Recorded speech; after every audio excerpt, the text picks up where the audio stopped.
So if you are a dental practice owner, you are currently running Facebook or Meta ads, if you like, and you are advertising your premium treatments or your high ticket cases.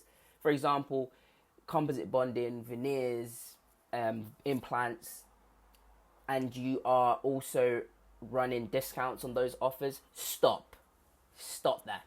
Don't do it. And I'm going to tell you exactly why.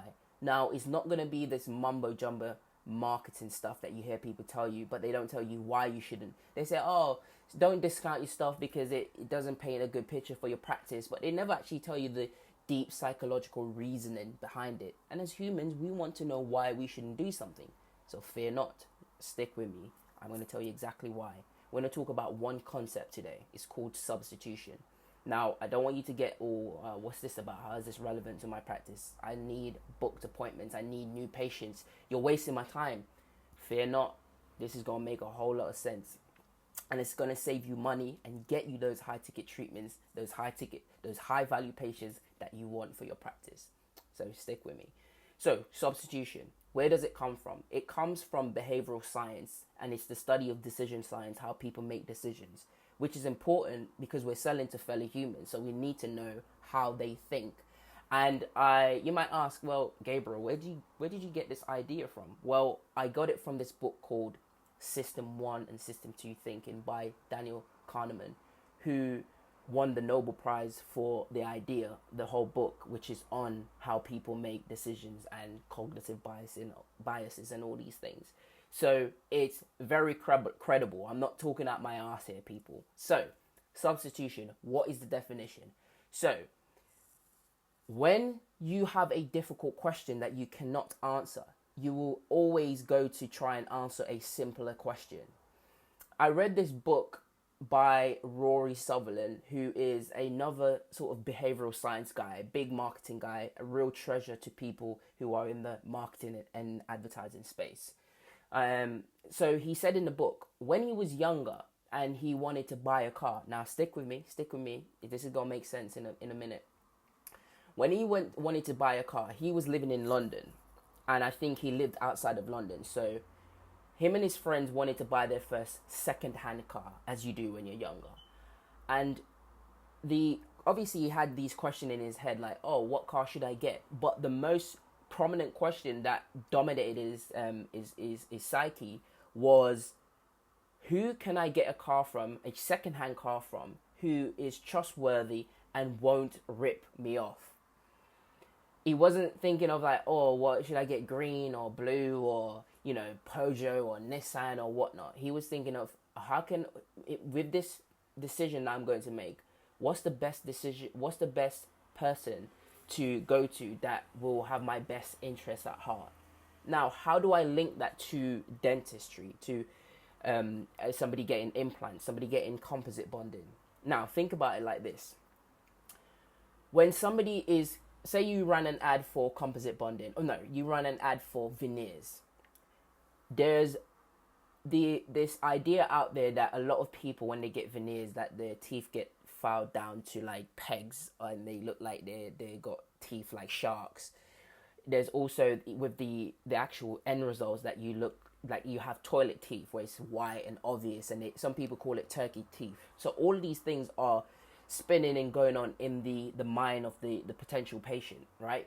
So they're thinking in their heads, oh, what will my smile look like at the end? Even though I want to change my smile and transform my smile, what will it look like at the end? That's uncertain to them. There's no certainty in that. And yes, you as a practice can paint a picture for them, but it's not going to be the complete picture because things might go wrong. We never know. So that's the first question, but that's the hard question. So what is the next easier question they're going to use to substitute for that harder question? Is this: the people that I'm going to, this practice, do they look credible? Can I trust them? Does this practice or does this dentist know what he's talking about? Has he gotten good results for other people? So they're looking at you now to say, okay, if I go with them, will they get me the results? Now, here's a third part to this. We know that these are high ticket treatments and people are not silly. They know that these treatments cost a lot of money, upwards of £1,000. If it's implants, it's even more than £2,000. So when you lead with discounting, they're going to be thinking, well, why are they discounting this thing? You know, this is meant to be expensive. And if somebody's worried about, okay, will this turn out right? Will this turn out the way I want? They'll rather pay a premium.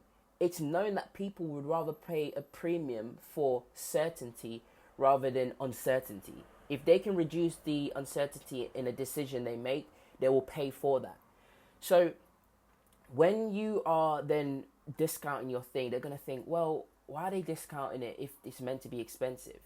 And they're looking for signals so they can feel at ease that they're making a good enough decision. And one way to signal that as a practice is to keep your price for what it's worth.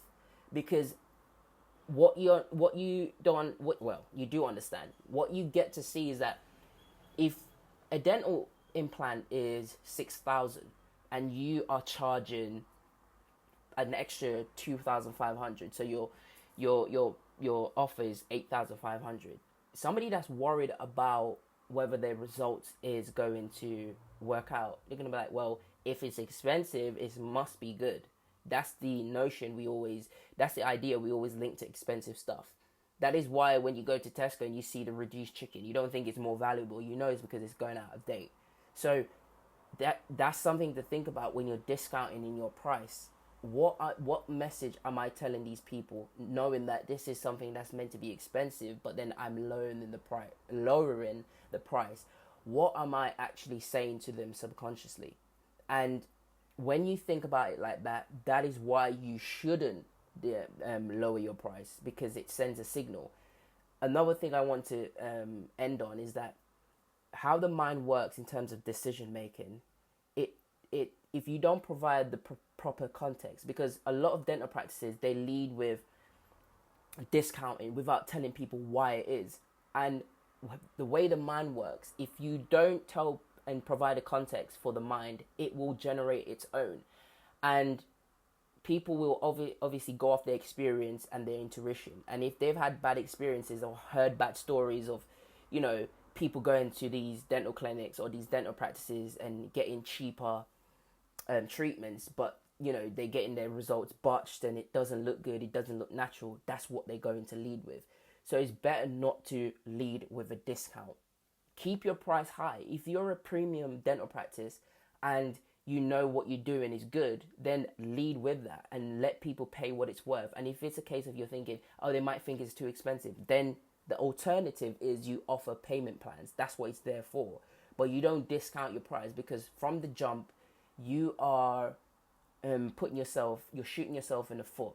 And you might think the final decision that will get somebody to take action is if it's discounted. No, it's, will what I'm doing now, will it be a good decision? It's not going to cost me embarrassment, or I'm not going to lose my money. That's what they're thinking. So think about the questions people are going to be asking. Don't discount your stuff. Please remember that. Stick to the price. If you know you're good, pay. Let people pay what it's worth, because they're automatically going to think that, hey, they're going to get a premium experience. People expect what people see what they expect to see. So high price meaning, oh, if it's expensive, they must be good at what they do. So think about it like that. Now, if you found value in this video, I want you to like, I want you to share. If you're not a dental practice owner, but you know somebody who's a dental practice owner who it might help, share it with them, because this is valuable advice. And I went much deeper than the average marketing rubbish you hear online, where people are telling you, oh, don't do it, but they don't tell you why. That is the why. Keep your stuff premium. That's what's going to work. Now, if you are a dental practice owner and you are running Facebook ads and you're not quite seeing the results that you want, and you don't know what to do, and you potentially don't trust marketing agencies and whatnot, I don't know, and you want somebody to look at your ads, comment audit in the comment section below, and I will send you a 5-minute Loom video, a personalized one, where I'll go through your ads and tell you what's working and what's not working. And if it means us having a conversation, then we'll do just that even. So catch you in the next one. Peace.